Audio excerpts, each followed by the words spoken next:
हर हर महादेव, जय शिव शंकर, जय माता दी। भोलेनाथ आप सभी की मनोकामना पूर्ण करें।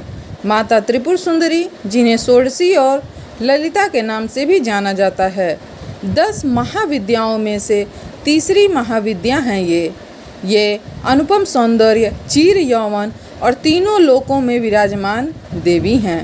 माता त्रिपुर सुंदरी की उत्पत्ति की पौराणिक कथा आइए सुनते हैं। पौराणिक कथा के अनुसार माता त्रिपुर सुंदरी की उत्पत्ति का रहस्य सती वियोग के बाद भगवान शिव की गहन तपस्या से जुड़ा हुआ है। सती वियोग और शिव का ध्यान। जब देवी सती ने दक्ष यज्ञ में अपने प्राणों की आहुति दे दी तो भगवान शिव अत्यंत दुखी होकर गहन ध्यान में लीन हो गए थे। उन्होंने अपने सभी सांसारिक कर्मों का त्याग कर दिया था, जिससे तीनों लोकों का संचालन पूर्ण रूप से बाधित होने लगा था। तारकासुर का अत्याचार। इसी दौरान तारकासुर नामक एक शक्तिशाली राक्षस ने ब्रह्मा जी से वरदान प्राप्त कर लिया था कि उसका वध केवल शिव के पुत्र द्वारा ही हो सकता है।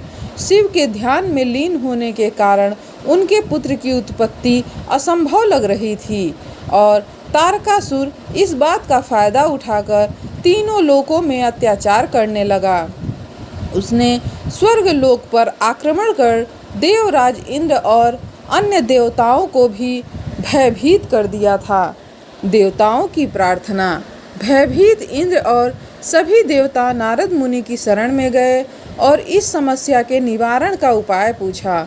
नारद मुनि ने उन्हें बताया कि भगवान शिव को ध्यान से जगाना अति आवश्यक है ताकि उनके पुत्र की उत्पत्ति हो सके और तारकासुर का वध किया जा सके।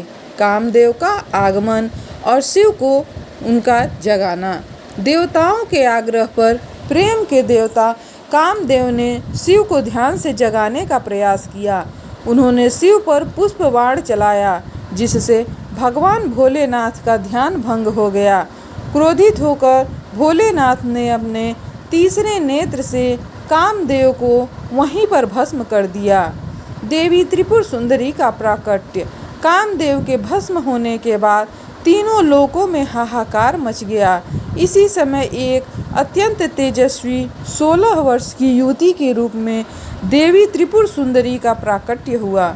उनका सौंदर्य तीनों लोकों में अद्वितीय था और वे अपने 4 हाथों में पास, अंकुश, धनुष और बाण धारण किए हुए थीं।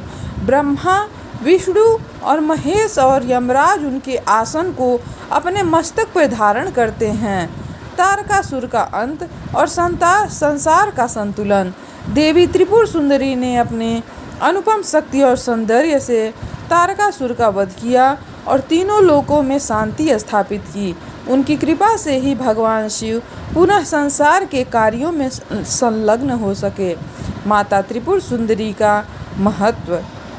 माता त्रिपुर सुंदरी धन, ऐश्वर्य, भोग और मोक्ष की अधिष्ठात्री देवी मानी जाती हैं। इनकी पूजा से आत्मिक बल, यश और कीर्ति की प्राप्ति होती है। उन्हें राजराजेश्वरी, ललितांबिका और षोडशी जैसे विभिन्न नामों से भी जाना जाता है। त्रिपुरा राज्य का नाम भी माता त्रिपुर सुंदरी के नाम पर ही पड़ा है, जहां उनका एक प्रसिद्ध शक्तिपीठ स्थापित है। जय माता रानी, जय माँ दुर्गा। माता षोडशी आप सभी की मनोकामना पूर्ण करे। भक्तों, हर हर महादेव, जय शिव शंकर। वीडियो पसंद आए तो लाइक और शेयर करिएगा। चैनल पर नए हैं तो सब्सक्राइब कर लीजिएगा। कमेंट में जय माँ दुर्गा लिखना ना भूलिएगा।